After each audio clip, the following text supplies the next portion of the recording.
बोल कृष्ण महाराज की जय।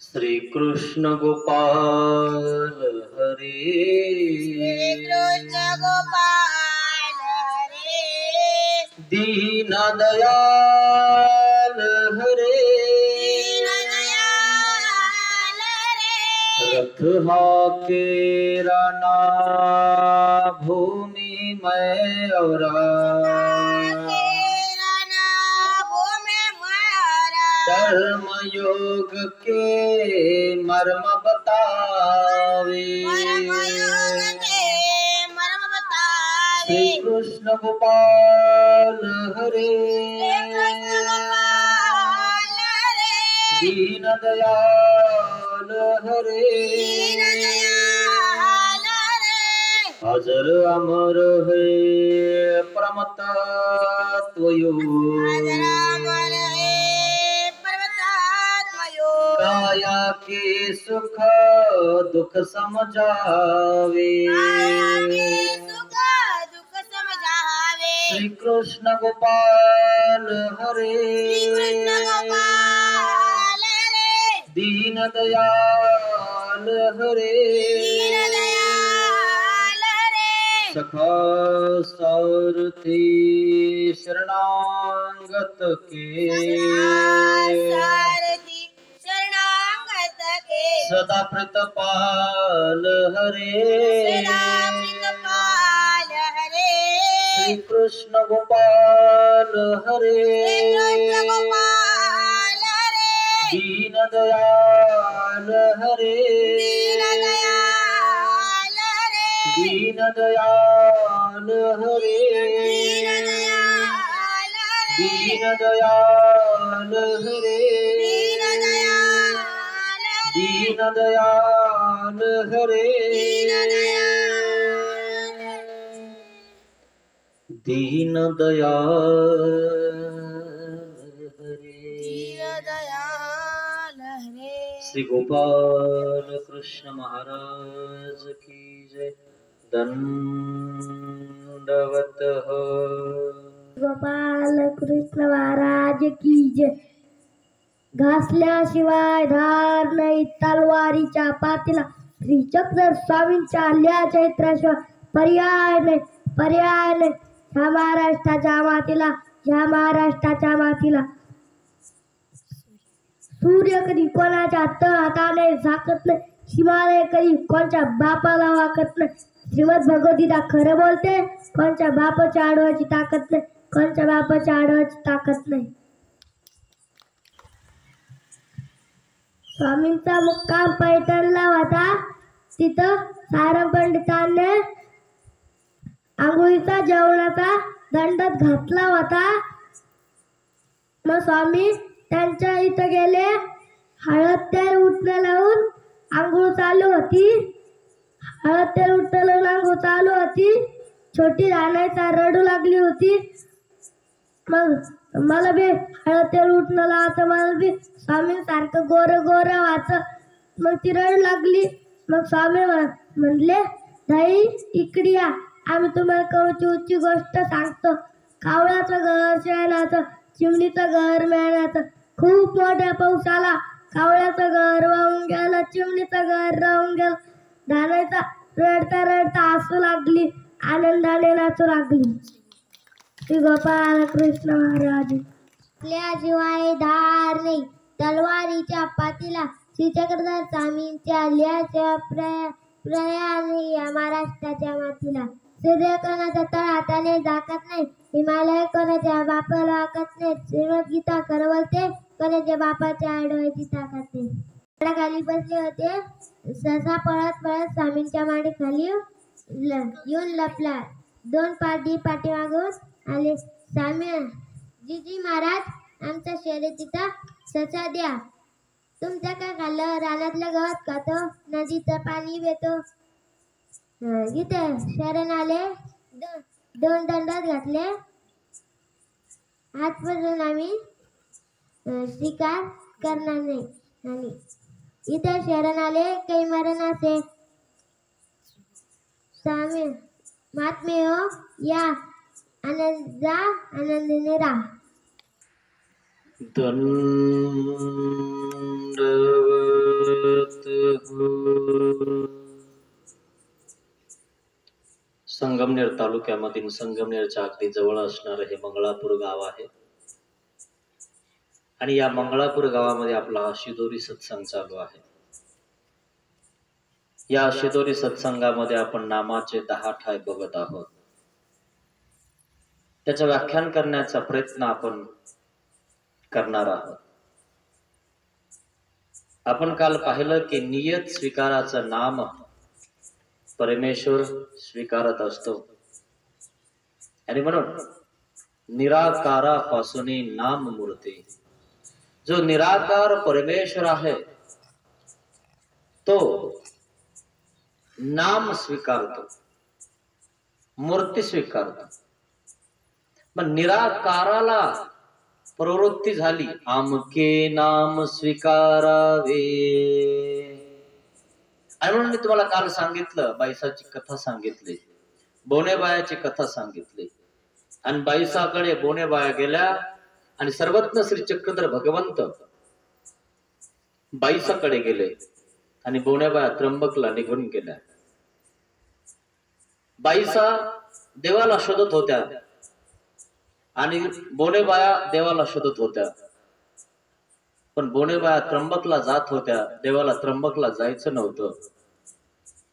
देवाला सांगायचं होतं जणू काही की देवतेची भक्ती केल्यानंतर मनुष्य मुक्त होत नाही, परंतु त्यांनी ते ऐकलं नाही आणि त्या निघून गेल्या.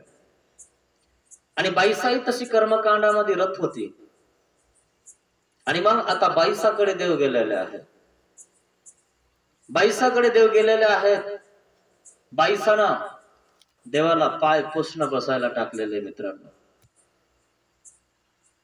काय पाय पुसणं बसायला टाकलं. एवढा मोठा परमेश्वर, कर्तुम कर्तुम अन्यथा कर्तुम समर्थ इति परमेश्वर, तो परमेश्वर पाय पुसण्यावर त्या बाईसाच्या घरी बसतो, आश्रमात बसतो. देव नाही म्हणला की मी इथं कसं बसू. आपल्याला जर बसा नाही म्हटलं कोणी तर आपण रागून जातो मित्रांनो. आणि जरी बसा म्हटलं तर खाली कसं बसावं असं आपल्याला वाटतं. खरं की नाही? देवाला तर पाय पुसणं बसायला टाकलं, देव काही म्हटला? कारण देव कसा आहे? निराभिमान. तो निराभिमान आहे, तो मान अपमान सम आहे. तसंच परमेश्वराचा भक्त सुद्धा तसाच आहे, निराभिमान आहे, मान अपमान सम आहे. तोच खरा भक्त आहे. काय असा आहे? मग तो परमेश्वर त्या बाईसाकडे गेलेला आहे ना, बाईसानं पाय पुसणं बसायला टाकलेला आहे. देव म्हणले ठीक आहे, काय हरकत नाही. आणि मग बाईसाच्या डोक्यामध्ये पुन्हा शंका आली, कारण देव कोण आहेत आणि कोण नाही. म्हणून जेवण देत असताना बाईसानं दुधीकरण त्यात जेवण दिलं, न जाणो देव कोण आहे. मग आपलं जर भांड दिलं तर विटाळेल. कर्मकांडाची ही कथा आहे. कर्मकांडातील लोकांना विटाळ खूप होत. पखावर पाय पडले की आंघोळ करतात. खरं की नाही? वरतून माणूस स्वच्छ व्हायला अर्थ नाही मित्रांनो. माणूस हृदयातून स्वच्छ पाहिजे, मनातून स्वच्छ पाहिजे. वरतून स्वच्छपणा काही कामाचा? एडे भरून पेढे खायचा. वरतून व्यवस्थित राहायचं, व्यवस्थित गंध लावायचा आणि आतून लोकांच्या मुंड्या मोडायच्या आणि पैसे कमवायचे. याला काय अर्थ आहे? माणूस साफ पाहिजे. आपण नीतीनं आपला व्यवहार केला पाहिजे, नीतीनं प्रपंच करून आपलं घर चालवलं पाहिजे. पण असं नाही होत. काही ना काहीतरी त्या ठिकाणी खालीवर होऊन जातं. आणि म्हणून परमेश्वर त्या ठिकाणी बसलेले आहेत. आणि बसलेले असल्यानंतर त्या ठिकाणी बैसाच्या त्या शिकींना त्या ठिकाणी देवाला दुधीकरण, त्यात पाणी भात वाढलेला आहे. देव म्हणले ठीक आहे, काय हरकत नाही. देवाने भोजन वगैरे केलं. देव तिथंच बसलेले आहेत. मग 1 दिवस झालं, 2 दिवस झाले, 3 दिवस झाले, हेच चालू आहे. दुधीकरण त्यात जेवण आहे, पाय पुसणे बसायला आहे.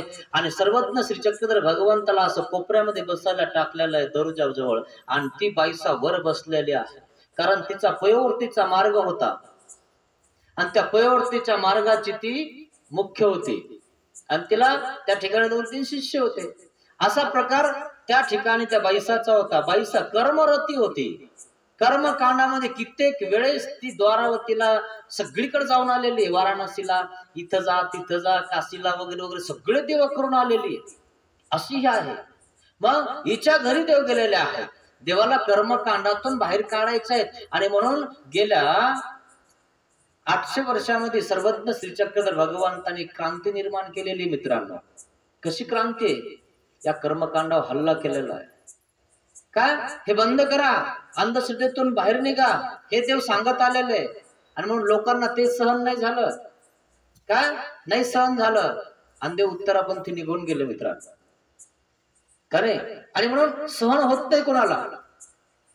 काय? सत्य सहन होत नाही. पण सत्य हे कडू असतं, ते कडू लागतं, परंतु ते सत्य असतं आणि ते सत्य जे असतं त्याचा विजय होत असतं. आणि म्हणून सत्यम शिवम सुंदरम म्हटलेलं आहे. सत्य, सत्यावर चालत असताना आपल्या पुढे काटे तर खूप येतात, पण त्या काट्याला घाबरून चालायचं नसतं. मग सर्वज्ञ श्री चक्रधर भगवंत त्या ठिकाणी बसलेले. 1, 2, 3 दिवस त्या ठिकाणी बसले. बाईसा वर बसते, तिच्यावरली पूजा होते, तिची अगरबत्ती वगैरे पंचारती त्या ठिकाणी सगळं तिच्यावरले शिष्य तिची पूजा करतात. आणि देव खाली बसलेले आहेत. देव बघताय. बाईसा वरतून बघते, माझ्याकडे देव बघता की नाही, मी कशी दिसते है ना. मी पयोवृत्ती मार्गाची मुख्य आहे आणि तुम्ही आता आमची इथं आहे, आमच्या इथं राहा का नाही. मग त्या ठिकाणी देवाने 1, 2, 3 दिवस बघितलं आणि 3 दिवस बघितल्यानंतर देवाने बाईसाकडे बघितलं. कारण बाईसा आहे ना जरा अशी वाकून बघायची की देव माझ्याकडे बघतो की नाही, स्वामी माझ्याकडे बघतात की नाही. देवाने आज बघितलं आणि बघतच राहिले. आता बाईसाला वाटलं देव तर आपल्याकडेच बघत आहेत, का बघत आहेत काय माहित. बाईसा थोडी शंकली आणि थोडीशी नजर खाली केली. देवाने केलीच नाही खाली, देव बघतच होते. कारण देवाला बघायचंच होतं ना. काय? आणि बघून त्यांना नीट करायचं होतं. काय? दर्शने स्पर्शने संभाषणे. दर्शन झालं की माणूस अपवित्राचा पवित्र होऊन जातो. मित्रांनो, आणि संभाषण झालं, स्पर्श झाला की माणूस जवळ येऊन विचारायला लागतो. तुम्ही दर्शनाला झाले नाही तर तुम्ही काय अपवित्राचे पवित्र होणार? कसे होणार अपवित्र? अपवित्र जाणार ना, पवित्र कसे होणार? आणि म्हणून पहिलं दर्शन महत्वाचं आहे, पहिलं येणं महत्वाचं आहे, तिथून पुढे सुरुवात होते. तसं झालेलं आहे. बाईसाचे 1, 2, 3 दिवस देवाने सहन केलेलं आहे. आज बाईसा देवाकडे बघत आहे, पण बघितल्यानंतर त्या ठिकाणी ती संकलेली आहे. आणि संकल्यानंतर पुनश्च बघितलं, देवाने नजर खाली केली की नाही. आणि मग देवाने नजर खाली केलीच नाही. आणि मग त्या ठिकाणी देवाने प्रेम कळिका संचरली. 1 कळिका संचरली आणि प्रेम कळिका संचारल्यानंतर बाईसाला त्या ठिकाणी एक ज्ञान झालेले, आवडी निर्माण झालेली आहे. आणि बाईसा वरतून खाली आली. जी महाराज चुकले, आपण देव असताना मी वर बसले आणि देवाला पाय पुसण्यावर बसायला टाकले.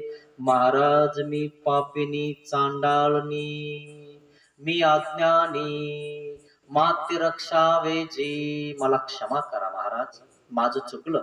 अज्ञानपणामुळे मी वर बसली, तुमच्याकडे माझं लक्ष नाहीये, मी माझ्या हिच्यामध्ये होते आणि म्हणून मी तुमच्या बघितलं नाही महाराज, चुकलं माझं. ज्या वेळेस देवाने नजर मिळवून काय दृष्टीद्वारे प्रेम कळिका संचरली आणि त्यामुळं आवडी संचरली, ज्ञान झालं. आणि मग तिला कळालं की हे देव आहे तर मी जीव आहे. आणि मी जीव असताना देवासमोर वर बसले आणि देवाला पाय पुसणं बसायला टाकलं. देवाला त्या ठिकाणी दुधीकरण त्यात जेवण दिलं. किती दुःख झालं तिला. देवाला विनंती केली, प्रायश्चित केलं, महाराज माझं चुकलं, मला क्षमा करा, अज्ञानपणामुळे हे माझ्याकडनं चुका झाल्या. आणि मग देवाला विनंती करून त्या ठिकाणी देवाला सिंहासन रचला आणि देवाला वर बसवलं. आता खरी कर्मकांडातून बाहेर निघाली बाईसा. कर्मकांडातून बाहेर निघाली, देवाला वर बसवलं आणि देवाचे श्रीचरण धुतले आणि देवाचे श्रीचरण धुतल्यानंतर चरणोदक घेतलं. हंसराजाने बघितलं, पांड्याने बघितलं, म्हणे आपल्या बाईला झालंय काय? कस काय बिघडली म्हणे, आपला पंथ सोडून या पंथात घुसलीच कशी? आणि म्हणून लोक आपल्याला कधी कधी नावं ठेवत असतात, हे असे हे तसे. खरे की नाही? एकदा का तुम्ही हा पंथ स्वीकारले की लोक नाव ठेवायला लगेच सुरुवात करतात. ते नाही का म्हणे मान भाव झाले. खरे की नाही? आपलं दिलं म्हणून सोडलं, त्यांचं सुरू केलं यांनी. खरे की नाही? खूप अवघड. मग तसंच झालं बाईसाचं, है ना? तुम्हालाच नाव ठेवता असं नाही, देवाच्या शिष्यांना सुद्धा नावं ठेवली तर तुमकीच गेली की पत्ती आहे. आणि नाव ठेवणारे आपल्या जवळ पाहिजे. निंदकाचे घर असावे शेजारी, तयाच्या मुखी साबणाची वडी. काय? त्याच्या मुखात साबणाची वडी दिली पाहिजे. आणि तो जसे जसे आपले दोष सांगन ना, तसे तसे त्याच्या तोंडाला फेस येतो ना, आपलं काही सांगतानी तसं तसं आपल्या या फेशामुळं, या पाठीला काय साबण लावत जातो तो, आणि आपल्यावाले दोष तो धुवून काढत असतो. उलटे पाहिजे लोक काय, निंदकाचे घर असावे शेजारी, तयाच्या मुखी है ना साबणाची वडी, तो आपले हृदय स्वच्छ करी. आपल्याला साबण लावायला कोण नसतं, है ना? आता तुम्हाला म्हणतो, मागच्या काळात जरा 20 वर्षाच्या खाली आपल्याला साबण लावायला आपली आई, आपली भाऊजाई यायची. आपण जर माहेरावरून आलो वगैरे वगैरे, पाठीला साबण लावून द्यायची, पाठ घासून द्यायची. आता येतं कोणी तुमची पाठ घासून द्यायला? खरं की नाही? प्रेम कमी झालं मित्रांनो, पाणी टाकत नाही कोणी. मग हा आयताच आपल्याला भेटलेला आहे शेजारी, त्याच्या तोंडात साबणाची वडी आहे, हा आपला रोज साबण लावून देतो, किती चांगलं आहे. असे माणसं पाहिजे उलटे निंदक, त्याने करून आपण स्वच्छ होऊन जातो. कधी म्हणायचं नाही की आमची निंदा केली, आम्हाला असं म्हणले तसं म्हणले. माना ना भाऊ, है ना? मग निंदा केल्याने काय होतं हे शिशुपालला विचारा. काय माहिती का? शिशुपाल शिरछेद केला ना, हा शिरछेद केला, वंश त्या ठिकाणी होऊन गेला, का नाही झाला? कुळाचा नाश होतो मित्रांनो संतांची निंदा केल्यानंतर. मग कधी निंदा करू नये कोणा संतांची. सगळे चांगले, आम्हीच चांगले नाही, है ना? आपण जर चांगले असतो तर कलियुगात जन्मला असतो का मित्रांनो? याचा विचार तुमच्या मनावर करा. तुम्ही जर चांगले, तुम्ही स्वच्छ आहे, निर्मळ आहे, तुम्ही कलियुगात कस का जन्मले? द्वापर युगात, त्रेतयुगात, कृतयुगात का उद्धरून नाही गेले? अहो तुमचं चुकलंय म्हणून तर खाली युगात जन्मले ना. कुठेतरी तुमचं चुकलेलं आहे ना, आणि म्हणून तुम्ही जन्मले नाही तर कलियुगात. आणि कलियुगात जन्मल्यानंतर काय झालेलं आहे? जन्म मात्रे चौकडीपर्यंत नरक आहे ना. 60 लाख चौकडी आपल्याला भोगावं लागणार आहे. जन्म झाल्यानंतर लगेच भोगावं लागते. एखादा व्यक्ती जन्माला आला आणि पोटातच वारला, काय पोटात मेला, तरी सुद्धा चौकडीचं नरक त्याला भोगावं लागतं. आणि तुम्ही ते इथं राहता, खाता पिता, है ना, खोटं बोलता, दलाली करता, खोटं बोलून आपला व्यवहार करता, काय काय नाही भोगावं लागणार? किती दुःख भोगावं लागेल याचा विचार करा थोडासा. जो जन्माला पण नाही आला आणि तो मेला, त्याला सुद्धा नरक भोगावं लागतं. तुम्ही तर काय करताय तुम्हालाच माहितीये, आपलं पाप आपल्याला माहित असतं मित्रांनो. आणि म्हणून ही बाईसा कर्मकांडामध्ये रत आहे, आणि कर्मकांडामध्ये रत असणाऱ्या बाईसाला देवाने प्रेमदान दिलेलं आहे. आणि बाईसा आता त्या ठिकाणी देवाला क्षमा मागत आहे, आणि क्षमा मागून स्वामींना सिंहासनावर बसवलेलं आहे, आणि स्वामींचे श्रीचरण धुतलेले आहे, आणि चरणोदक घेतलं. पांडा आला, हंसराजा आले, आणि मग काय म्हणायला लागले दोघ जण? बाईला काय झालं म्हणे? आपल्या अचानक आपला पंथ सोडला आणि ह्या बाबाच्या माग लागली म्हणे. अरे बाबाचे श्रीचरण धुतले, ह्या बाबाचे चरणोदक घ्यायला लागले, आणि आपला एवढा मोठा पयवृत्तीचा जो मार्ग आहे हा सोडून दिला. पण बाईसाचं लक्ष आता त्यांच्यावर नाहीये. निंदकाचे घर असावे शेजारी, है ना? बाईसाचे शिष्य बाईसालाच नाव ठेवत आहेत, काय? आणि मग ते झाले बाजूला, ही झाली आता देवाची, आणि देवाची रोज त्रिकाळ पूजा करायला लागली बाईसा. बाईसा कर्मकांडामध्ये किती रत होते मित्रांनो, याचा विचार करा. आपण कधी बाहेर निघणार आहे? आपण तर कर्मकांडात बी नाहीये. आपल्या घरी आपला देव आहे, उपदेशी. आपण कुळात आपण उपदेशी, तरी आपल्याला इकडे जायची सवय, तिकडे जायची सवय, मिश्र करण्याची सवय, है ना? अशी मिश्र भक्ती करू नका मित्रांनो. काय ती कर्मकांडामध्ये असणारी बाई सुद्धा देवाने बाहेर काढली, कर्मकांडातून बाहेर काढली, आणि तिची पूजा त्रिकाळ होत होती. तिनं आता तिची पूजा सोडून दिली, आणि देवाची पूजा ती करायला लागली, बाईसा करायला लागली. काय बाईसा करत आहे देवाची पूजा. मग असं करता करता पांडा खूपच भकायला लागलेला आहे. मग त्या ठिकाणी अजूनही अनुपदेव ही त्या ठिकाणी देवाचे होऊन गेले. ते अनुपदेव सुद्धा देवाचे त्या ठिकाणी गुणानुमोदन गायला लागलेले. सगळा मार्ग प्रवृत्तीचा त्या बाईसाचा देवाची स्तुती गुणानुमोदन करायला लागलेला आहे. पण पांडा होता ना, काय पांडा मात्र निंदा करायचा. म्हणजे कोणी एक बाबा आणला आणि त्या बाबाला त्या ठिकाणी वर बसवलंय आणि आपण त्या बाबाचं पाय वणी घेते म्हणे, आणि आपला मार्ग आहे ना सगळा हे करून टाकला, नासून टाकला, आणि तो मार्ग धरला म्हणे आता. मग असं करता करता त्या ठिकाणी तो पांडा भगत आहे, नावं ठेवत आहे, देवाला नावं ठेवत आहे, बाईसाला नावं ठेवत आहे. मग असं करता करता बाईसाने एक दिवस सांगितलं, बाबा म्हणे काय, बाबा हा पांडा आहे ना खूप भक्तोय, खूप नावबोट ठेवतोय मला. असं हो म्हणे, काय करावं. ठीक आहे, सर्वज्ञ श्री चक्रधर भगवंत निश्चळ बसलेले आहे, रात्र झालेले, पांडा झोपायला गेलेला, आठवली गुंफा होती. मी तुम्हाला परमेश्वराने नाम कोणतं स्वीकारलंय सांगत आहे. काय, एक नियत नाम स्वीकार. परमेश्वराने नाम स्वीकारलं आणि ते नाम कोणतं स्वीकारलेलं आहे त्याला प्रमाण देऊन, पांड्या स्वप्नी नाम स्वीकार. ते नाम आपल्याला स्मरायचं आहे मित्रांनो, आणि ते नाम आपल्या लीळा चरित्रामध्ये सर्वज्ञ श्री चक्रधर भगवंताने सांगितलेलं आहे. कोणतंही नाम स्मरणीय नाहीये. मग कोणतं नाम स्मरणीय, म्हणून ही तुम्हाला मी कथा सांगत आहे सर्वज्ञ श्री चक्रधर भगवंताची. हा पांडा भक्त होता, देवाला त्या ठिकाणी शिव्या देत होता, बाईसाला शिव्या देत होता, सर्वांना शिव्या देत होता. मग असा हा शिव्या देता देता त्या ठिकाणी बाईसा देवाची होऊन गेलेली आहे, देवदेव करायला लागलेली आहे. पण लोकांना हे देखवत नाही मित्रांनो. जर तुम्ही एखादा पंथ स्वीकारला, एखादा मंत्र देवाचा घेतला आणि देवदेव धर्म करायला लागले ना, तर लोकांना नाही देखवत. लोक काय म्हणता माहिती का, आता का म्हणे यांनी मंत्र घेतला ना, आता लय देवदेव करू राहिले म्हणे, आता है ना, आता यांना वेळच नाही, देवाचेच माग लागले. तसं झालं तिथंही. जर तुम्हाला समजा देवाचा नाद लागला आणि एखाद्या तीर्थ स्थानाला जायला लागले ना, लय देवदेव करायला लागले म्हणजे तुम्ही आता देवाला प्राप्तच होता तुम्ही आता. हा, लोकांना घरी बसून दम निघत नाही, त्यांचं काही जात नाही, तरी पोट दुखत. घरी बघून टीव्ही इकडच्या चॅनलवरून तिकडच्या चॅनलवर जाता, पण आले की आले वाटतं पदयात्रावरून जाऊन.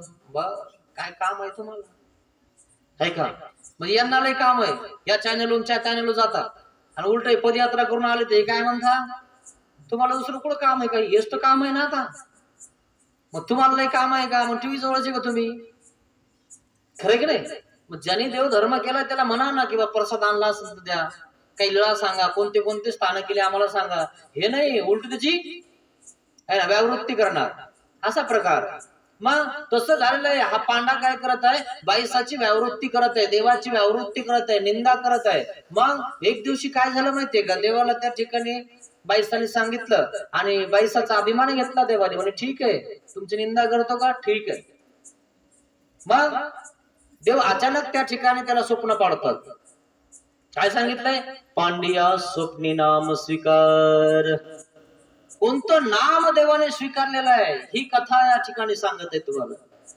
मग पांड्याला अचानक रात्री स्वप्न पडतं, कारण पांड्या भक्त आहे ना, निंदा करत आहे बाईसाची, देवाची, सर्वांची निंदा करत आहे. तसं आपणही कधी कधी निंदा करत असतो, मार्गाची, साधूची, संताची, देवाची. कुठं देव आहे म्हणजे मीच नवरदेव आहे, असं म्हणायला लागतो. जेव्हा अनवरदेव होतो ना तेव्हा बुट घालून मंदिरात जात होता. आता पूर्ण हुशार झाले, बुट काढून जातात. आता जरा शिक्षण आलं ना, म्हणून आता हुशार झाले आताची पिढी. मला असं वाटतं पहिल्या पिढीचा आठवा जरा, जे मागचे लोक आहे ना ते बुट काढत होते का मंदिरावर गेल्यावर, विचारा त्यांना फक्त तुम्ही.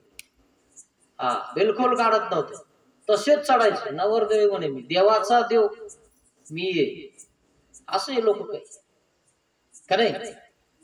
एक दिवस घोड्यावर मिरवतो आणि त्याला वाटतं मी म्हणजे कोणच. अरे सावधान सांगितलंय तुला, सावध हो.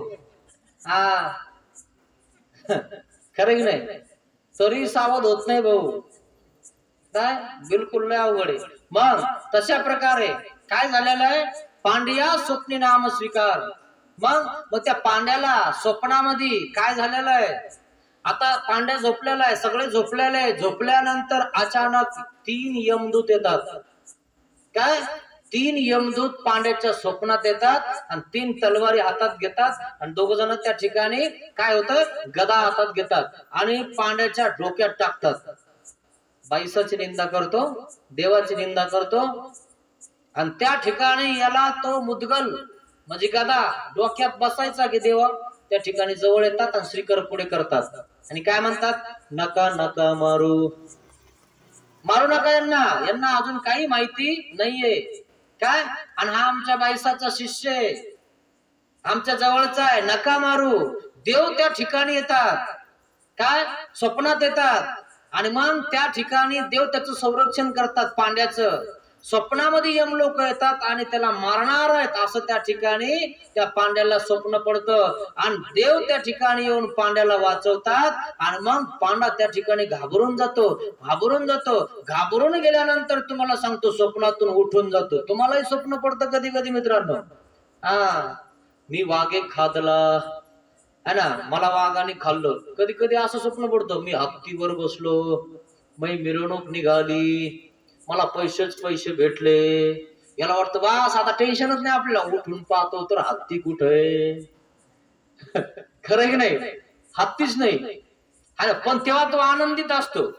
स्वप्न कधी आनंद पडतं म्हणजे सुखरूप पडतं, कधी दुःखरूप पडतं, हे नाही. आणि मग आता स्वप्न कधी कधी कसं पडतं, मी वाघे खादला, वाघ आला, मला खातोय, धरणार, खाणार, धरायचं की याला चोय येऊन जातो.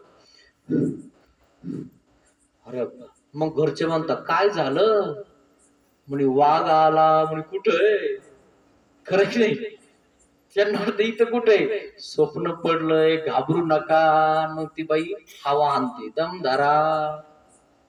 खरं की नाही, स्वप्न असं पडतं मित्रांनो, कधी सुखरूप स्वप्न तर कधी दुःखरूप स्वप्न. मग स्वप्न कधी खरं असतं मित्रांनो, काय मग कोणतं स्वप्न खरं असतं देवाने सांगितलं है ना, स्वप्न लटिका सुचा ते साच. स्वप्न लटकय पण सूचना केली तुम्हाला, तिच्यात सूचना दिलेली. हे बघ, निंदा करू नकोस, साधू संतांची निंदा करू नको, देवाची निंदा करू नको. पांड्या स्वप्नी नाम स्वीकार.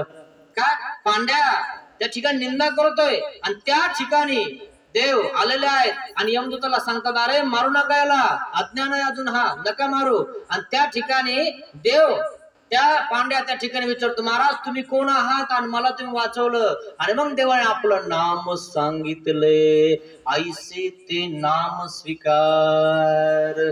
कोणतं नाम आपल्याला स्मरणीय म्हणाले है ना, पांड्या स्वप्नी नाम स्वीकार. ते नाम आपल्याला स्मरणीय, ते नाम म्हणजे 5वं नाम आहे मित्रांनो, तुमच्याकडून तुम्हाला सांगितलेलं आहे काय. आणि त्या नामाचं आपल्याला स्मरण करायचंय आणि ते नाम घेतल्यानंतर आपल्याला 10 फायदे होणार आहे. तत्पूर्वी ते नाम घेतले अजून कोणते कोणते फायदे होणार आहेत हे मी तुम्हाला अजून सांगणारच आहे. इतकं नाम महत्वाचं आहे मित्रांनो, कारण नाम आहे तर सगळं काम आहे मित्रांनो, नामच नाही तर कामच नाही मित्रांनो. आणि म्हणून ज्या नामे पृथ्वी समूळ तरली, काय या नामामुळं पृथ्वी तरलेली मित्रांनो. जर समजा एकही नाम घेणारा देवाचा शिल्लक नसेल तरी पृथ्वी शिल्लक राहणार नाही, काय शिल्लक राहणार नाही. आणि म्हणून जोपर्यंत बोधवंत आहे ना, नामधारक आहे, तो स्मरण करतोय, चिंतन करतोय, तर चिंता करायची गरज नाहीये.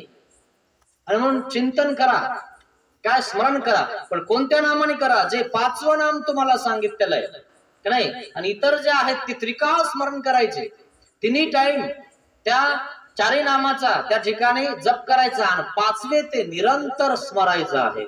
अशा प्रकारे ते 5वं नाम आहे, ते 5वं आहे आणि ते त्याला प्रमाण देऊन ते सांगत आहेत की पांड्या स्वप्नी नाम स्वीकार.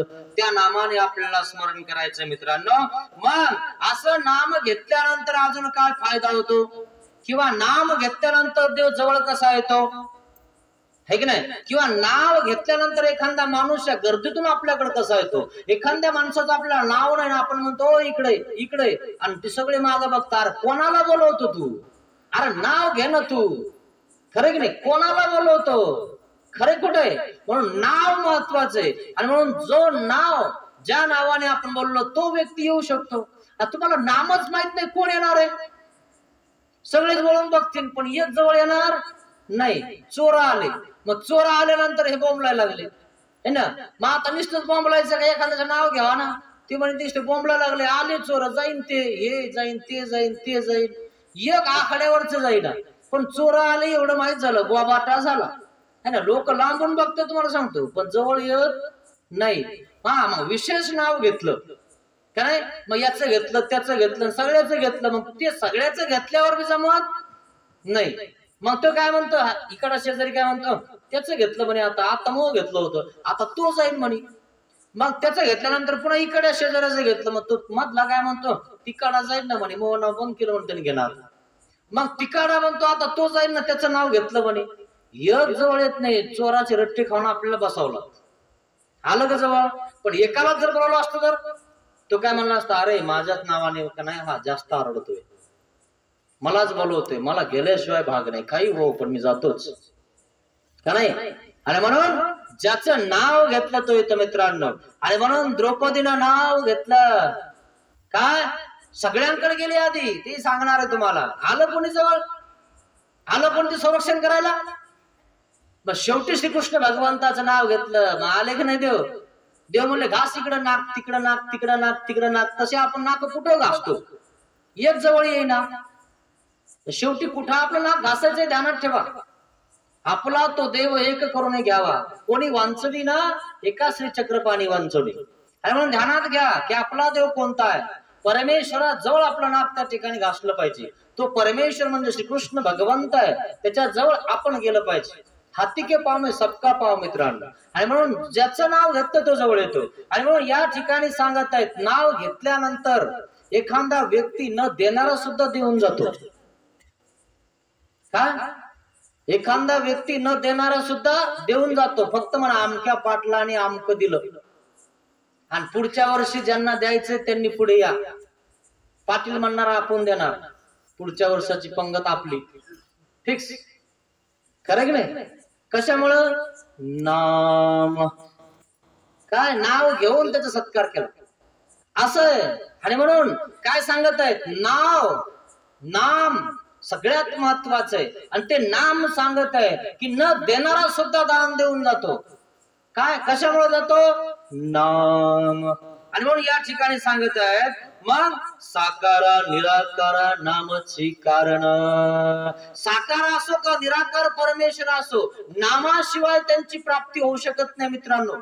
आणि तुम्हाला सुद्धा नामाशिवाय एखादा व्यक्ती तुमच्या जवळ येऊ शकत नाही मित्रांनो. आणि म्हणून नाम सगळ्यात महत्वाचं आहे, आणि नाम असलं तर आपलं काम आहे मित्रांनो. आणि म्हणून काय सांगत आहेत, पहाट गान भाट धाडिवे नाम उच्चारिते, आणि द्यावे द्यावे ऐसे वाटे. तुम्हाला माहितीये का, कधी कधी तुमच्या दरवाजासमोर ते वासुदेव येत असतो, आठवते का.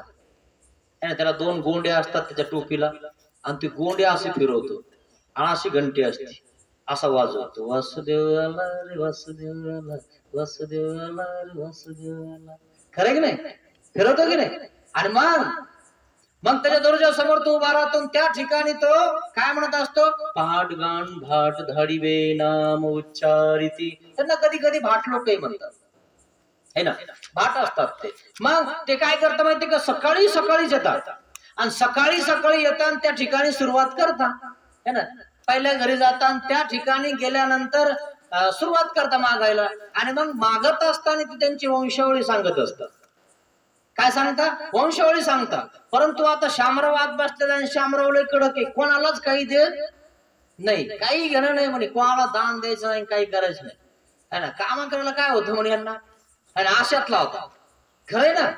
मग आशातला होता, आणि त्याच्या घरी हा भाट आला, हा वासुदेव आला. आणि या वासुदेवाने काय केलं माहिती का, सुरुवात केली. काय सुरुवात केली, रामदेवाच्या नावाने, शामरावाच्या नावाने आमकी आमकी वंशावळी, आणि तयाचे हे शामराव पाटील असते. वासुदेव आला रे वासुदेव आला, वासुदेव आला रे वासुदेव आला. शामरावाचा अंग फुगून गेलं मित्रांनो. पेपर वाचत होता शामराव, पण शामरावाचं नाव घेतलं, आणि शामरावाचं कुळ असं कुळ तसं, त्यांचे मुलं असे त्यांच्या मुली अशा, असं सगळं त्याच्यावर चरित्र त्या ठिकाणी व्याख्यान केलं. शामरावाने दरवाजा लावून घेतलेला होता, पण शामरावाचं नाव घेतल्यामुळं शामरावाची छाती फुगून गेली मित्रांनो. पहाटगाण भाट धाडिवे नाम उच्चारिती. श्यामराव पाटील म्हणले की श्यामरावला पेपर बाजूला ठेवा असं वाटला. आपल्या मुलाचे मुलीचे सर्वांचे नाव त्या भाटातून ऐकले आणि श्यामराव बाहेर आला. दुर्ज उघडा, खिशात हात घातला, खिशातून 100ची काढली आणि भाटाच्या हातात दिली. पहाटगाण भाट धाडिवे नाम उच्चारिती आणि द्यावे द्यावे ऐसे वाटे. काय झालं? न देणाऱ्या माणसाला सुद्धा देवा असं वाटलं. का देवा असं वाटलं? का?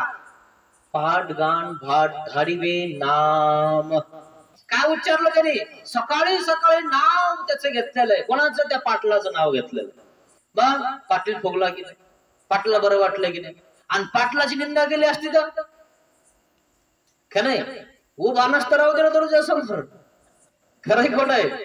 पण पाटलाचं नाव घेतलं. लोक म्हणे इथं नका मागू म्हणे. काय नाही, आमचं आम्ही काम करतो म्हणे. श्री वंशावळी सांगतो ना यांची. खरं की नाही? मग वंशावळी सांगून पाटलाचं सगळं सांगितलं. आमके पाटील असे, तमके तसे असे, आणि आमचे श्यामराव पाटील सगळ्यात वेगळे. खरंय खोट आहे? आणि मग श्यामरावांनी बक्षीस देऊन टाकलं. तस हा दृष्टांत, याचा सिद्धांत काय? पहाटगाण भाट धाडिवे नाम उच्चारिती आणि द्यावे द्यावे ऐसे वाटे. आणि द्यावे द्यावे ऐसे वाटे. मग असं द्यावे द्यावे असं कोणाला वाटतं म्हणाले. मग तसं जर परमेश्वराचं तुम्ही सकाळी सकाळी पाठ काय पश्चात पहरी काय भाट लोकांसारखं काय केलं तुम्ही? देवाचे नाव घेतले, देवाच्या परिवाराचे नाव घेतले, देवाच्या आई वडिलाचे, गुरुचे, श्रुताचे, सगळ्याचे नाव घेतले. आणि मग परमेश्वर प्रसन्न झाले. आणि ते प्रसन्न होतात की माझा भक्त उठला, माझं चिंतन करत आहे. आणि मग परमेश्वराला काय वाटतं? याला काहीतरी द्यावे. आणि मग घरामध्ये काय होती? सुख समृद्धी नांदे. काय होत? घरामध्ये सुख समृद्धी येते. आणि जे सकाळी उठतच नाही 8 वाजता, आणि ते घरच्याचे नाव नीट घेतले तर देवाचे कधी घेतील? खरं की नाही? 8 वाजता उठलं तरी तेव्हा लवकर चहा केला की नाही, पाणी टाकलं की नाही, आवर लवकर मला ड्युटीला जायचं. 8ला उठतो, काय आवर लवकर आहे ना? एवढं कळा ना. आणि काय लक्ष्मी आणणार आहे? खरंय. पण जे पहाटे लवकर उठले आणि त्यांच्यावर प्रसन्न झाले देव, आणि त्यांच्या घरी सुख समृद्धी लाभते. म्हणून ज्यांना ज्यांना अनुभव आलेला आहे ते अनुभव झालेले, ते म्हणतात नाही देवामुळं बाबा, आमचं देवामुळं सगळं चांगलं चालू, काही कमी नाही, काही नव्हतं म्हणे बाबा आमच्याकडे. मग त्या देवाने सगळं आम्हाला दिलं. हा अनुभव आहे मित्रांनो. आणि मग जे ज्यांना असा अनुभव आलाय ते मग अनुभव बी आहेत. हा पंथ कसा आहे? प्रचिती पंथ की देमते. हा पंथ प्रचिती पंथ आहे मित्रांनो. तस अजून पहाटगाण भाट धाडिवे नाम उच्चारिते आणि द्यावे द्यावे ऐसे वाटे. अजून भीमकाच्या दरबारामध्ये कौंडण्यपूरला अमरावतीत श्रीकृष्ण भगवंताचं भव्य दिव्य स्वरूपाचं असं मंदिर आहे. कौंडण्यपूर भीमकाची राजधानी. भीमकाची मुलगी रुक्मिणी, रुक्मिणीचं स्वयंवर मांडलं, रुक्मिणीचं स्वयंवर मांडलं. आणि भीमक राजाच्या दरबारामध्ये भाट लोक आले आणि भीमकाची काय करत आहेत? स्तुती गुणानुमोदन करत आहेत. अहो मित्रांनो, राजे लोकांची स्तुती गुणानुमोदन करण्यासाठी भाट लोक असतात. काही त्यांचं गुणानुमोदन केलं की राजा काय करतो माहितीये का? भाट लोक त्या भीमकाची स्तुती करत आहेत. भीमक राजे ऐसे तैसे, त्यांचे सौंदर्य ऐसे पराक्रम ऐसा, है ना? हे त्यांनी सगळं केलेलं आहे. ते सगळं त्या ठिकाणी त्यांच्या भाटाच्या त्या व्याख्यानातून त्या ठिकाणी ते सांगत असतात. एक पवाडचा पोवाडा म्हणत असतात. आणि मग तो राजा काय करतो माहितीये का? तो राजा असा जवळ येतो, है ना? मग कशा प्रकारे येतो? भाट नाम धाडिवे नाम उच्चारिती आणि द्यावे द्यावे ऐसे उपजे. मग त्या राजाला काय वाटतं की हा आपल्याला भाट आपले गुणानुमोदन करत आहे. राजा हळूहळू, राजाच्या गळ्यामध्ये माळा असतात मित्रांनो, आणि सगळ्यात महत्वाच्या माळा गळ्यात असतात. हिरे माणिक मोतीच्या माळा असतात त्याच्यात. कधी राजा लोकांचा फोटो पाहिला ना तुम्ही? छत्रपती संभाजीनगरचा पाहिला असेल ना कधी, है ना? त्यांचा फोटो बघा, त्यांच्या गळ्यामध्ये कशा माळा आहेत. आणि मग त्यांच्या समोरही जर त्यांचं गुणानुमोदन करणारं कोणी आलं ना, तर राजे लोक काय करत होते माहितीये? मग आपल्या गळ्याकडे हात घालायचे. वा, काय भाट आमच्या स्तुती करतोय, आमच्या पराक्रमाची स्तुती करतोय. आणि मग हळूच कुणी एक माळ काढीते आणि त्या भाटास देते आणि तो स्फुरकटी जेल. आणि मग भाट अजून खुश झाले तुम्हाला सांगतो. मग अजून पराक्रम त्या ठिकाणी व्याख्यान करायला लागले. भाट भाडिवे नाम भाट उच्चारिते. असं भीमकाच्या दरबारामध्ये त्या ठिकाणी भीमक राजाचे गुणानुमोदन चालू आहे. मग त्या ठिकाणी आपला इनाम म्हणून राजाने एक त्याला माळ देऊन टाकली. परंतु आता भीमक राजापेक्षाही राजा म्हणजे श्रीकृष्ण भगवंत राजा, चक्रवर्ती सम्राट श्रीकृष्ण भगवंताचा आता तो पवाडा गात आहेत त्या ठिकाणी भाट लोक. मग अशा प्रकारे भाट लोक त्या ठिकाणी पवाडा गात आहेत. आणि मग श्रीकृष्ण भगवंताचा पवाडा गायलाय. अगासुर बकासुर श्रीकृष्ण भगवंतानी वदले, पुतना वदली, ऐसा तो श्रीकृष्ण भगवंत. कैसा से 32 लक्षण सुस्वरूप ऐसा से, जो आवयो जैसा से तैसाची. कसा आहे तो श्रीकृष्ण भगवंत. आणि म्हणून हे भाट लोक त्या भीमकाच्या दरबारामध्ये त्या ठिकाणी श्रीकृष्ण भगवंताचं गुणानुमोदन करायला लागलेलं आहे. आणि स्वयंवर मांडलेलं आहे रुक्मिणी मातेचं. आणि मग स्वयंवर मांडल्यानंतर काय झालेलं आहे, रुक्मिणी मातेला नाव ऐकण्यात आले. नामे वेद, नामाने वेद झाला रुक्मिणी मातेला. रुक्मिणी मातेला वेद झालेला आहे. रुक्मिणी मातेने श्रीकृष्ण भगवंताचं नाव ऐकलेलं आहे. आणि त्या ठिकाणी नाव ऐकले की श्रीकृष्ण भगवंताला त्या ठिकाणी रुक्मिणी मातेला मनोमन वरलेलं आहे. लग्न करणार तो श्रीकृष्ण भगवंताशी. माळ घेऊन हातामध्ये उभा राहिलेली आहे रुक्मिणी माता.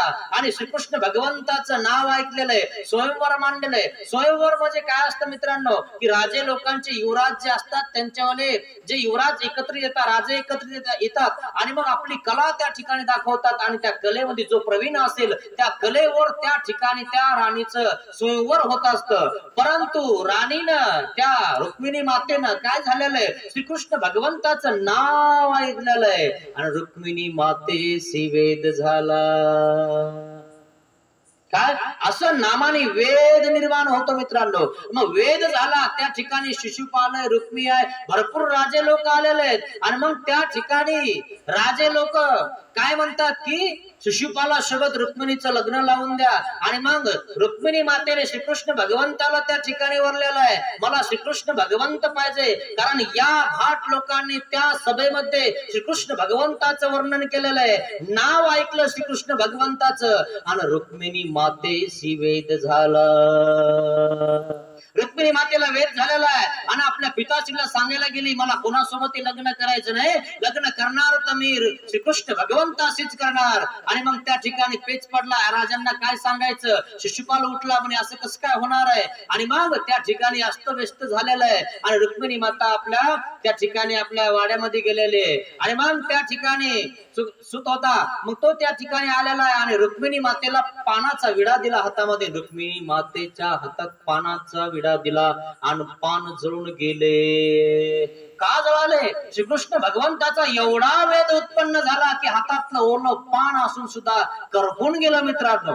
काय आणि मग रुक्मिणी माता हडकणीवर कोपली, अरे म्हणे असं सुटलेला पानाचा विडा मला कशाला दिला. म्हणे आई तसं नाहीये, तुमच्या अंगात जी गरमी निर्माण झालेली आहे ना त्यांनी तो पानाचा विडा सुकून गेलेला आहे. म्हणे असं, म्हणे दुसरा दे. आणि मग कापुराचा विडा दिला. त्या हडकणीनं कापुराचा विडा दिला, कापुराचा विडा दिला आणि भडकन जाळ निघाला. काय इतका वेद त्या रुक्मिणी मातेला त्या ठिकाणी निर्माण झालेला आहे. आणि मग त्या ठिकाणी त्याच वेळेस आपला तो ब्राह्मण, तो सुदेव ब्राह्मण त्या ठिकाणी पोहोचलेला आहे. श्रीकृष्ण भगवंताकडे पत्र घेऊन जातो आणि मग सांगतो श्रीकृष्ण भगवंताला, द्वारकाधीश महाराजाला, महाराज रुक्मिणी माता आपल्या सोबत लग्न करणार आहे, तिला वेद झालेला आहे आपल्याला आणि तिचं स्वयंवर मानलेलं आहे. महाराज जर तुम्ही लवकर आले नाही तर रुक्मिणी माता राहणार नाही. म्हणे तुम्ही ज्या वेळेस निघाले त्यावेळेस तिची अवस्था कशी होती. म्हणे महाराज पहिल्यांदा पान दिलं तर पान जळून गेलं, दुसऱ्यांदा कापराचा विडा दिला तर भपका निघाला, पान खाक होऊन गेलं. सर्वज्ञ श्री चक्रधर भगवान, सर्वज्ञ श्रीकृष्ण भगवंताने कोणताही विचार केला नाही, आपला रथ काढला, रथात बसले, कोणालाच सांगितलं नाही, तैसेच निघाले. दिवस उगता उगता कोंढणीपूर म्हणजे अमरावतीला आले. आणि मग श्रीकृष्ण भगवंत रुक्मिणी मातेसाठी पोहोचले. का पोहोचले? नामे वेद. ज्याला देवाची आवडी आहे, ज्याला सवडी आहे, आणि ज्याला सवडी आहे त्याला सोडण्यासाठी श्रीकृष्ण भगवंत आहे. निघाला का रे?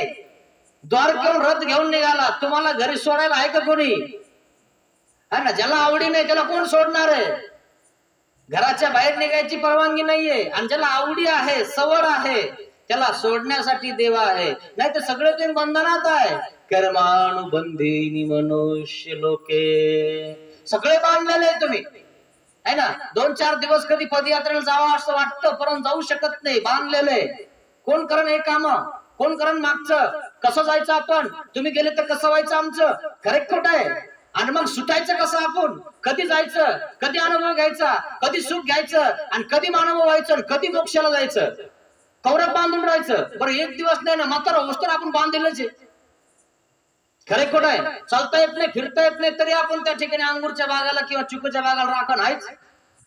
खरे खोट आहे. आणि मग ते आपल्याला नाही झालं तर त्या ठिकाणी गेल्यानंतर सुद्धा शेतातच ठेवता, अजून राखण कर, है ना. ते नपाळतं करून टाकतं सगळं शेत, है ना. आणि म्हणून आपण एखादी आपली जागा घेतली पाहिजे त्या ठिकाणी, आणि त्या ठिकाणी ठेवले पाहिजे. मेल्यानंतर कशाला ये तिकडे आपल्या शेतात? नाही, अजून रक्षण कर आमचं, ध्यान ठेव, इकून तिकून कोणी येईल. खरं की नाही? मेल्यावर तरी लोक तुम्हाला सांगू सोडत नाही. मग विचार करा जरा मरायच्या आधीच आपल्याला, की आपल्याला जर सुटायचं असेल तर परमेश्वराकडे यावं लागेल. रुक्मिणी मातेने विचार केला, लग्न करणार तर श्रीकृष्ण भगवंत अशीच करणार. श्रीकृष्ण भगवंत द्वारकेहून निघाले. सकाळी रात्यात त्या ठिकाणी रुक्मिणी मातेच्या जवळ आले. रुक्मिणी माता वरती होत्या, माडीवर होत्या. माडीवर असताना श्रीकृष्ण भगवंताने रथ आपला खाली केला. रुक्मिणी मातेकडे बघितलं आणि श्रीकर असं केला. रुक्मिणी माती बास वरतून उडी मारायची की सुद्धा ब्राह्मणाने पकडलं. अरे म्हणे थांबा, असं करू नका, उडी मारू नका, लागेल काही होईल. महादाईने प्रश्न केला, बाबा जर रुक्मिणी मातेने त्याच वेळेस उडी मारली असती, त्याच वेळेस रथावर पडली असती तर काय झालं असतं? देव म्हणतात, देवा भक्ता भेटी. त्याच वेळेस देवाची आणि भक्ताची भेट झाली असती, पण त्या ब्राह्मणामुळे इतका विलंब लागला. आणि मग रुक्मिणी मातेला पर्याय घेऊन जावं लागलं दुसऱ्या मंदिरामध्ये. मी मंदिरात चालले, काय मला मंदिरात जायचंय. आणि म्हणून सगळ्यांनी शंका निर्माण केली, म्हणजे रुक्मिणी माता मंदिरात कसं काय चालले? मग 4-5 दाशा वगैरे सोबत, आणि तिच्या मागं सगळी फौज. म्हणे काय सांगता, निघून जाईल काय? नामे वेद. रुक्मिया, शिशुपाल हे सगळे टक लावून होते सगळे जण. आणि मग श्रीकृष्ण भगवंताला सांगितलं, आमच्या मंदिरामध्ये आम्ही येणार आहेत, है ना, पर्याय घेऊन येणार आहेत, दाशासोबत येणार आहेत. तुम्ही त्या ठिकाणी आपला रथ उभा करा. आणि मग दाशांसोबत त्या ठिकाणी आपली ही रुक्मिणी माता मंदिरामध्ये पर्याय घेऊन जाते. काय बाहेर निघायचं असेल तर हाच एक बहाणा आहे मित्रांनो, नाही तर तुम्हाला घराच्या बाहेर कोणी निघू देत नाही, है ना. सर्व बांधलेले, गाय जशी बांधलेली असतील लांबवर तसेच बांधलेले, है ना. आणि म्हणून परमेश्वरला भेटण्याचा आणि परमेश्वराकडे जाण्याचा हा एक बहाणा आहे. आणि येणे करूनच परमेश्वरापर्यंत पोहोचू शकतो आपण. म्हणून काय म्हणतात, प्रभु तुझे मिलने का सत्संग ही बहाना है, दुनिया वाले क्या जाने. काय परमेश्वराला भेटण्याचा हाच एक बहाणा आहे. बहाणा केला रुक्मिणी मातेला. काय देवाला भेटण्यासाठी मी देवाच्या मंदिरात चालले पर्याय घेऊन. आणि मग निघाले. श्रीकृष्ण भगवंत आपला रथ त्या मंदिराच्या समोर उभा करतात. रुक्मिणी माते आतमध्ये मंदिरामध्ये गेलेले आहे, आणि त्या ठिकाणी जाऊन आपली ती पूजा वगैरे अर्पण त्या ठिकाणी करते. आणि तितक्यामध्ये सगळे सैनिक मागे येतात, पण श्रीकृष्ण भगवंताचा रथ पुढे. रुक्मिणी माता कदाचित इथं तर नसेल, कारण भीमकाच्या द्वारामध्ये त्या भाट लोकांनी काय केलेलं आहे, श्रीकृष्ण भगवंताचं गुणानं वर्णन केलेलं आहे. आणि त्या गुणामुळं आणि त्या नामामुळं रुक्मिणी माता वेधून गेलेली आहे, की लग्न करणार तर श्रीकृष्ण भगवंताशी करणार नाही ते करणार नाही. आणि म्हणून सगळ्यांना शंका आलेली आहे की द्वारकेचा तो श्रीकृष्ण भगवंत कदाचित आपल्या कौंडण्यपूर मध्ये आला असेल. आणि शिशुपाल, रुक्मिया, सगळे तिचे भाऊ वगैरे सगळे तलवारी वगैरे सगळे बाण घेऊन सुसज्ज झालेले आहेत. आणि सुसज्ज झाल्यानंतर त्या ठिकाणी पोहोचले. स्वामींचा रथ बघितला, श्रीकृष्ण भगवंताचा रथ बघितलेला आहे. आणि बस आता त्या ठिकाणी मंदिरात रुक्मिणी माता येत आहे. बघितलं पण रुक्मिणी मातेला श्रीकृष्ण भगवंताने हात केला, रथावर बसवलं, सगळ्यांनी बघितलं. बघितल्यानंतर युद्धाला सुरुवात झाली. युद्धाला सुरुवात झाली का? जो आमचा आहे ना त्याचं संरक्षण करणारे आम्ही आहोत, जो आम्हाला शरण आलेला आहे. आणि म्हणून सांगितलं ना, येत क्षण आल्या काही मरणाचे. काय मरण आहे? नामे वेद. कशामुळे वेद लागला हिला? नामामुळे वेद लागला. आणि नामामुळे तिला प्राप्ती झाली. आणि म्हणून काय सांगतं शेवटचा फायदा? काय फायदा आहे? नाम प्राप्ती ते करी. झाली ना श्रीकृष्ण भगवंताची प्राप्ती. का नाही? आपण नुसतं ते सावधान करताना आता तो एकच श्रीकृष्ण नवरा एवढंच म्हणतो है ना. 8 फेरे आपण घेतो है ना, 7 फेरे घेतो, 7 जन्म हात मिळावा म्हणतो. ही म्हणते 7 दिवस नको. 7 दिवस जमत नाही. जमत का? विचार करा. नुसतं म्हणतो आपण, जमत का याचा विचार करा. असं वाटतं फसलो का आपण है ना. हा पण पश्चाताप करता काही लोक, बळच कसं ढकलतात है ना. है ना अवघड, किती अवघड आहे. आणि म्हणून ती रुक्मिणी माता, त्या रुक्मिणी मातेला त्या ठिकाणी नाव प्राप्त झालेलं आहे, नाम प्राप्त झालेलं आहे. आणि त्या नामामुळं तिला परमेश्वर प्राप्त झालेला आहे. श्रीकृष्ण भगवंतानं रुक्मिणी मातेला रथावर बसवलं, चालवलं. आणि मग सगळे सैनिक, रुक्मिया सगळे त्या ठिकाणी शिशुपाल पुढे युद्धाला आलेले. युद्ध का लागले श्रीकृष्ण भगवंत यांच्या सोबत. असं युद्ध केलं की बास रुक्मिया मारून टाकायचा. पण सांगितलं रुक्मिणी मातेने, महाराज हा माझा भाऊ आहे, याला मारू नका. ठीक आहे. मग अर्धे केस काढे, अर्धे मिशी काढे, कौंडण्यपूरला सोडून दिलं. जा. शिशुपाल पळून गेला. काय? कशामुळे झालं ही प्राप्ती? कशामुळे वेदल्या गेली ही रुक्मिणी माता? नामे वेद. आपल्याला नामच माहिती नाही तर काय वेद लागणार? आणि इकून तिकून नाम घेतले तर पाठ नाही है ना, सगळे सपाट. कसं काय देव प्राप्त होणार आहे? कसं काय तिथपर्यंत पोहोचणार आहे तुम्ही? आणि जर तुम्हाला तिथपर्यंत पोहोचायचं असेल तर त्या ठिकाणी देवाचं गुणानुमोदन ऐकावं लागेल, लीळाचरित्र ऐकावं लागेल, तेव्हा आपण त्या ठिकाणी पोहोचणार आहेत मित्रांनो. असं ते नाम आहे मित्रांनो, असा त्या नामाचा फायदा आहे मित्रांनो. आणि म्हणून पहाड गान भाट भाडिवे नाम उच्चारिते आणि द्यावे द्यावे ऐसे वाटे. श्रीकृष्ण भगवंताला रुक्मिणी मातेला द्यावा असं वाटलं की नाही? का नाही? आणि मग श्रीकृष्ण भगवंत एका रात्यात तिथपर्यंत पोहोचले का नाही? खरंय की खोटं आहे? आपण किती आरडलो तरी जवळ कोणी येत नाही. आलं का कोरोनात कोणी जवळ? मला कोरोना झाला नाही, मला कोरोना झाला नाही. तुमच्या पतीला किती सांगा तरी 14 दिवस क्वारंटाईन राह, सॅनिटायझर मारून घे, कपडे धुवून घे. आलं जवळ कोणी? तेव्हा कुठे गेलते? आहे का आपलं कोणी? याचा विचार करा थोडासा. आणि म्हणून जो परमेश्वराचं नामस्मरण करतो, चिंतन करतो, त्या ठिकाणी परमेश्वर त्याला प्राप्त होतो. आणि द्यावे द्यावे ऐसे उपजे तैसे परमेश्वर ब्रह्मविद्या निरूपिती तेवढी आदी नामाची सांगते. परमेश्वर ब्रह्मविद्या निरूपण करतात ते कोणाला करतात? काय? ब्रह्मविद्या त्याला उमटते ज्याला नाम आहे. आणि त्याला परमेश्वर ब्रह्मविद्या सांगतात ज्याच्याकडे नाम आहे. का नाही? परमेश्वर सुद्धा ब्रह्मविद्या जर सांगायची असेल कोणाला आधी काय सांगतात? नामची सांगते. आणि मग ते नाम उच्चारिले द्रुपदाऊसी जे कौरवी अवकळा केली. अजून नामाचा कोणता फायदा आहे? नाम असल्यानंतर आपलं संरक्षण कसं होतं? जसं रुक्मिणी मातेचं संरक्षण झालं, अजून कोणाचं झालं म्हणाले. आणि म्हणून पुढील कथा सांगत आहेत. कोणती कथा सांगत आहेत? जय नाम उच्चारिले द्रुपदाऊसी.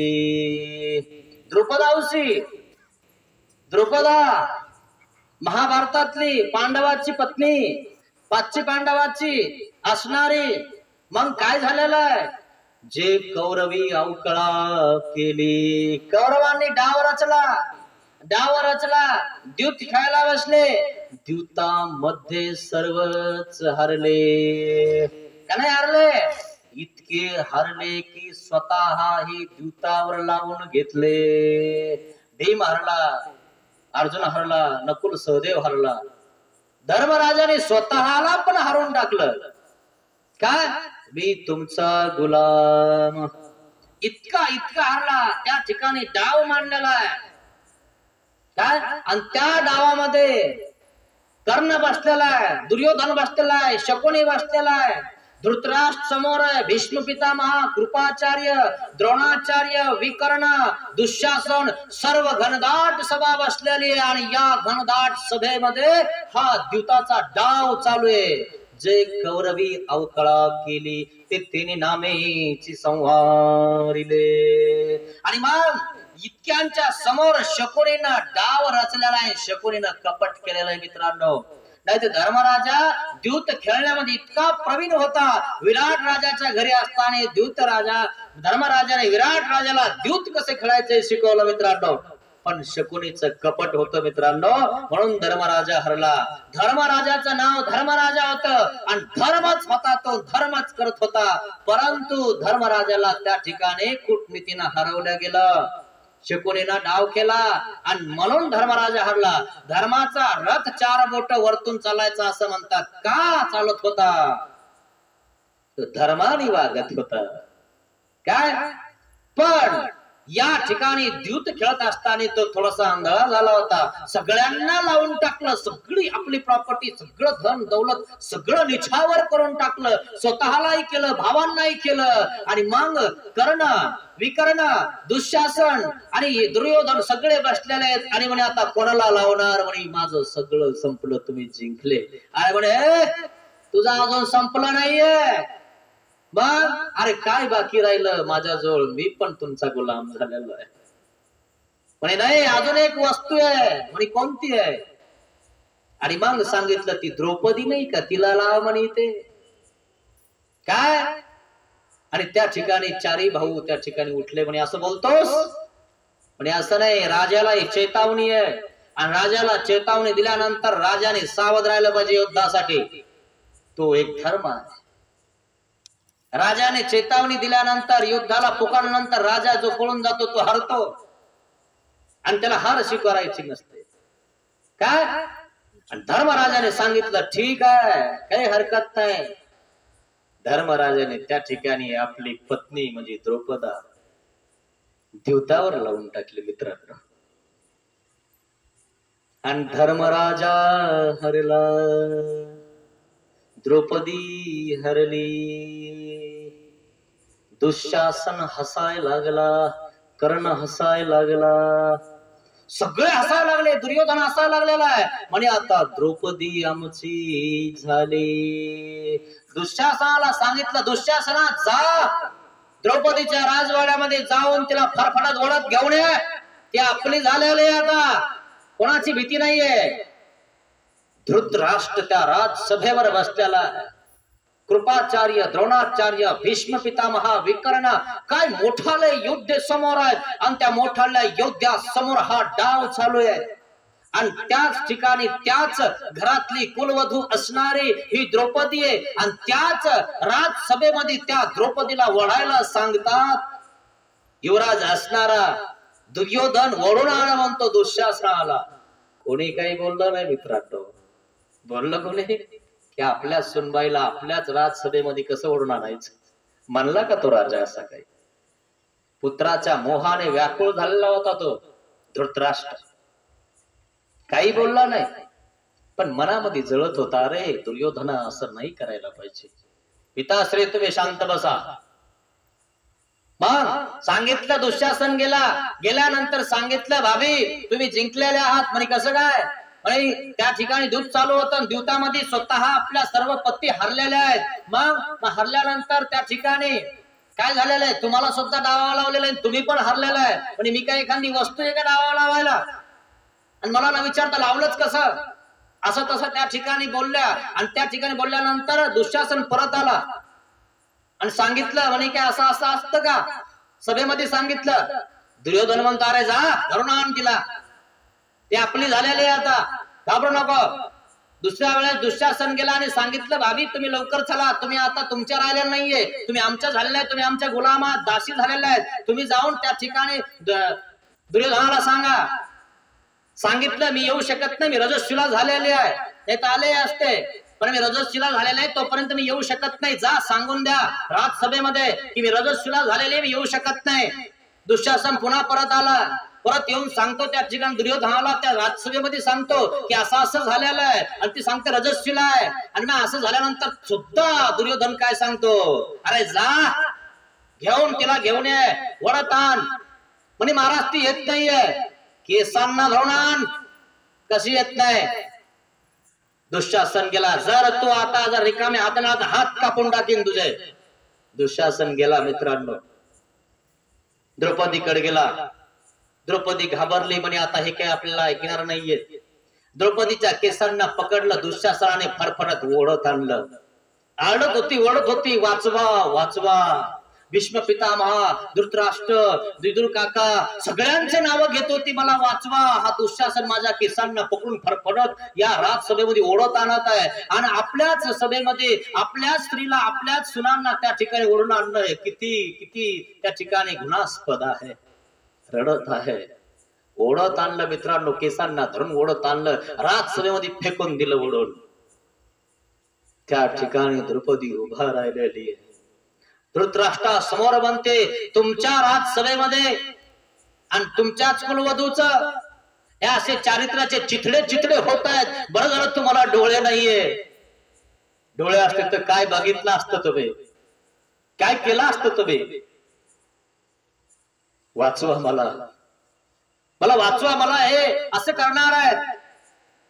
कोणी जवळ नाही आलं. दुर्योधनाने सांगितलं दुःशासना पकड तिला. ती बोलून बोलून त्या ठिकाणी आपल्या पिताश्रीला काही सांगून देईल, पकड. आणि सांगितलं जा हिला पकड आणि हिच्यावलं वस्त्र फेडून टाक. वस्त्र हरण करायला सांगितलं दुःशासनाला. दुर्योधनाने घाबरली, धृतराष्ट्राकडे आली, वाचवा आपले मी कुलवधू आहे, नका असं करू या राजसभेमध्ये, आपल्या या सिंहासनाचा अपमान नका होऊ देऊ. नाक घसरलं त्या राजा समोर. द्रौपदीला राजा काही बोलला नाही मित्रांनो. भीष्म पितामहाकडे गेले. भीष्म पितामहाला सांगितलं जर तुम्ही हातामध्ये बाण घेतला तर एकही पुढे येणार नाही. पिताश्री आहात तुम्ही, भीष्म आहात तुम्ही, भीष्म प्रतिज्ञा केलेली आहे तुम्ही, मी या सिंहासनाला बांधलेलो आहे, मी सिंहासनाचं रक्षण करणार आहे. ही प्रतिज्ञा होती. जर धृतराष्ट्र राजाने मला सांगितलं असं करत, मी करायला तयार आहे. पण ते सांगत नाही ना, मग हे करत नाही. भीष्माने काही केलं नाही. भीष्मासमोर नाक घसरलं. केलं काही? कृपाचार्याकडे गेली काय, आणि त्यांना सांगितलं तुम्ही तरी सांगा, तुम्ही गुरु आहात त्यांचे, सांगा त्यांना तुम्ही. कृपाचार्याने आपली मान खाली घातली. कोणाकोणाकडे गेली द्रौपदी पाहिलं? सगळ्यांकडे भीक मागितलं. कशाचं? संरक्षणाचं. माझं संरक्षण करा. मला दुःशासन ओढवतोय. दुर्योधन आपलं वस्त्र हरण करायला सांगत. कृपाचार्याकडे गेली, द्रोणाचार्याकडे गेली. द्रोणाचार्याला म्हणते सांगा ना आपल्या शिष्यांना. दुर्योधन द्रोणाचार्याचा शिष्य आहे, अर्जुनही आहे, 5 पांडवही आहे. दुर्योधनाने मान खाली घातली. ज्याचं मीठ खाल्लं ना त्याचं नीट करता लोक मित्रांनो. म्हणून खायचं कोणाचं इथून सांगितलं आमच्या देवाने. ज्याची इच्छा नाही ना देण्याची त्याचं बिलकुल खाऊ नाही मित्रांनो. काय? आणि ज्याची नीती चांगली त्याचंही खाऊ नाही. त्यांची नीती चांगली नव्हती आणि म्हणून चांगले माणसं वाईट होऊन गेले. सगळ्यांकडे हात जोडले मित्रांनो, सगळ्यांकडे हात जोडले. एक जवळ आलं नाही, एक जवळ आलं नाही. कोणी म्हणत नाही की मी तुझ्यासाठी गदा घेऊन येतो, बाण घेऊन येतो, तुझं संरक्षण करतो. सगळ्यांसमोर हात जोडून जोडून रडत होती. सगळ्यांसमोर रडत होती द्रौपदी. द्रौपदा अवकळा केली ते तिने नामेची संहारिले. कोणी जवळ नाही आलं. दुर्योधनाने सांगितलं दुःशासना बघतोस का, हिचं वस्त्र हरण कर, पकड तिला. दुःशासन जवळ आला. एवढा मोठा राजवाडा आहे, त्या राजवाड्यामध्ये खुल्लवधू आहे. द्रौपदी हिच्याकडे जर कोणी नजरेनं वर करून बघितलं ना त्याच्या नजरा काढून घेतल्या जातील, पण त्यांच्यात राजवाड्यात त्यांच्याच घरात दुर्योधन हे कृतकर्म करत आहे. ते पाची पांडवांच्या समोर विचार करण्यासारखी गोष्ट आहे मित्रांनो. जर अर्जुनाने बाण जर लावला ना आपला गांडीव धनुष्याला तर तिने लोक घाबरायचे. असा तिचा पती आहे. माहितीये येऊ शकला जवळ आला, धर्माकडे गेली आला धर्मराजाजवळ वाचवायला, भीमाकडे गेली भीमाचा गदा माहितीये तुम्हाला कसा आहे. जर एक गदा बसताना भीमाने एक हाती उचलून फेकून दिला ना तुम्हाला सांगतो इतक्या लांब जाऊन पडला. इतका ताकदवर भीम होता. नकुल सहदेव अर्जुन पाची पांडवाची पत्नी असताना हातबल होऊन गेले. सर्वांसमोर हात जोडले, वाचवा मला. या राजसभेमध्ये माझ्यावर वस्त्रहरण केल्या जात. तुम्ही सगळे बघणार, सगळे बघणार. दुःशासनाला त्या ठिकाणी पुनश्च सांगतो दुर्योधन अरे वर, अरे बोलल्या बोलण्यात ही त्या ठिकाणी काहीतरी बोलून जाईल, वर लवकर. तिला दुःशासनाने पकडलं आणि ओढायला सुरुवात केली मित्रांनो. तेव्हा तिला दुसऱ्याला हात जोडणं बंद करून टाकलं. आता कोणीच तर आपलं संरक्षण करायला शिल्लक राहिलं नाही. आणि म्हणून द्रौपदीनं काय केलं माहितीये, त्यावेळेस दुसऱ्यांना हात जोडण्यात दुसऱ्यांना बोलवण्यात काही अर्थ नाहीये. सगळे स्वार्थी आहेत हे तिला तेव्हा कळालं. तेव्हा दुःशासन आला, दुर्योधनाने सांगितलं आणि मग दुःशासन ओढत आहे. ओढल्यानंतर तिला वर हात केले, तूच माझा पाठीराख. आणि मग तिनं धावा पोकरला, श्रीकृष्णा तूच माझा पाठीराख. श्रीकृष्ण भगवंताकडे धावा पोकरला आणि श्रीकृष्ण भगवंत धावत आला. तेने नामेची संहारिले. एक चिंदी द्रौपदीना भर सभेमध्ये ज्यावेळेस शिशुपालाचा वध केला त्यावेळेस करांगोळीला थोडीशी खरसन पडली आणि त्या ठिकाणी रक्ताचे बिंदू आले. त्यावेळेस त्या राजवाड्यामध्ये कोणाला असं वाटलं की चिंदी श्रीकृष्णाच्या भगवंताच्या त्या ठिकाणी करांगोळीला बांधावं आणावं कुठून. राजवाड्यात चिंदीचं काय काम आहे. द्रौपदीनं त्या राजवाड्यात कोणताच विचार केला नाही. स्वतःचा शालू टरकन फाडला आणि त्या श्रीकृष्ण भगवंताच्या करांगोळीला बांधला. ज्या वेळेस शिशुपालाचा वध केला त्या इतकुशा चिंदीमुळे किती चिंध्या पुरवल्या माहिती तुम्हाला. आपण तर चिंदी देताना देवाचं काढा असं म्हणत असतो. देवाची टोपी, देवाचा रुमाल, आहेराचे काढा. पाहिलं का तिनं शालू फाडला होता काय. आणि त्या चिंदीमुळे त्या राजसभेमध्ये तिनं हात वर केले. श्रीकृष्ण भगवंताचा दावा पुकारला, महाराज तूच आता राख मला. तिने नामेची संहारिले. दुःशासन ओढून ओढून थकला.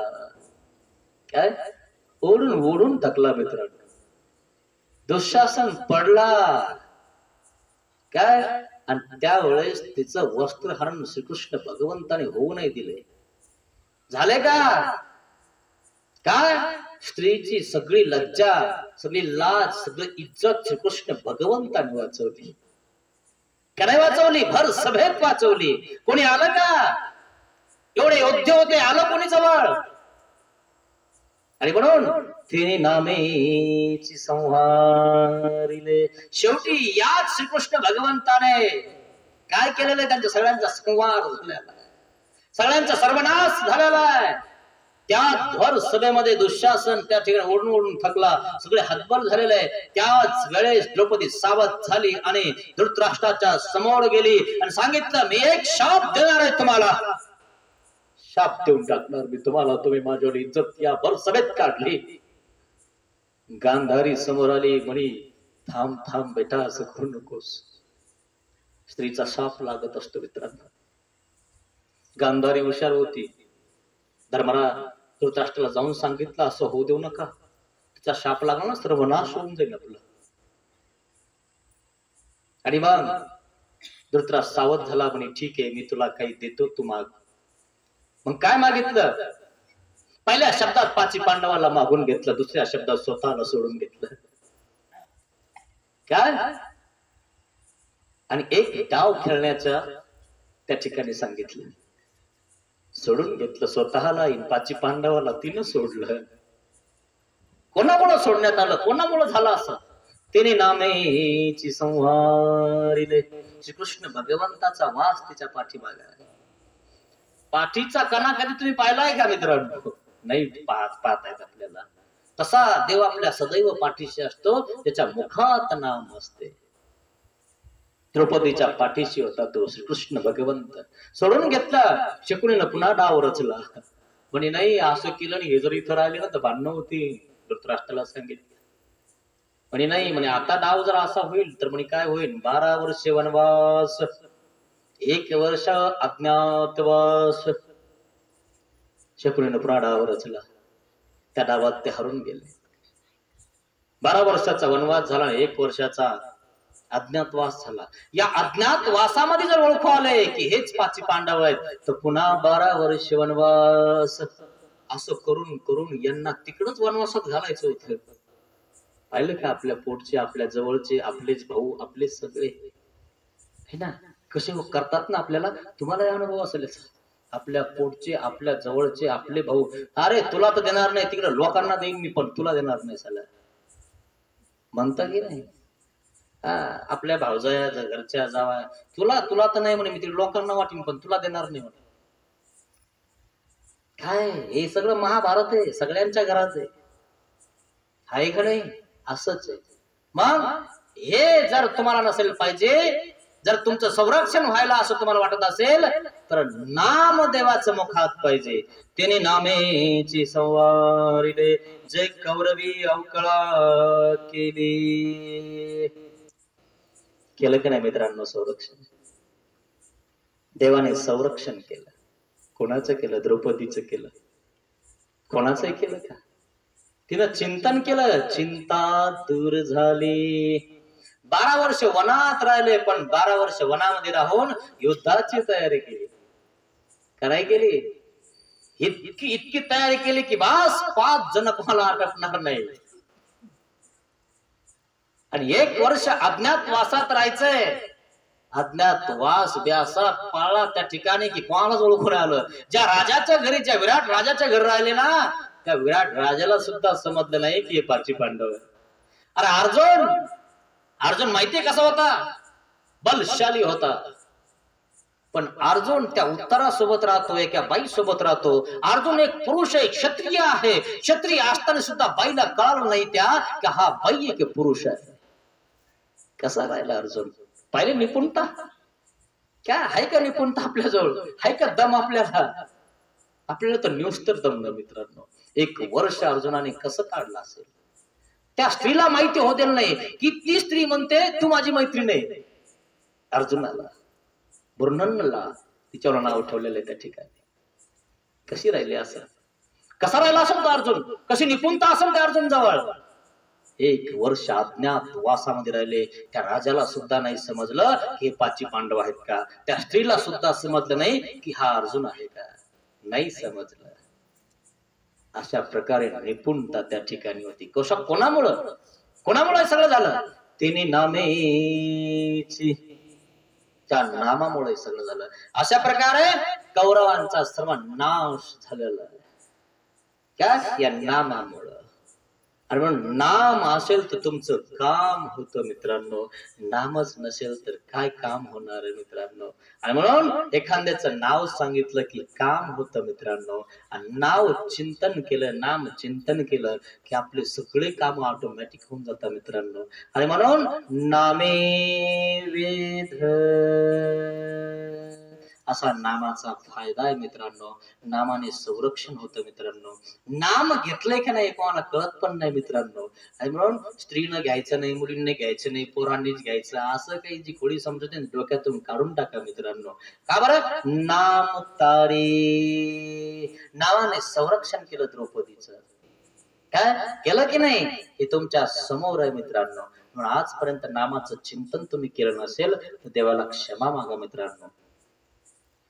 पतित पावन दीन दयाळा, दया करी रे स्वामी,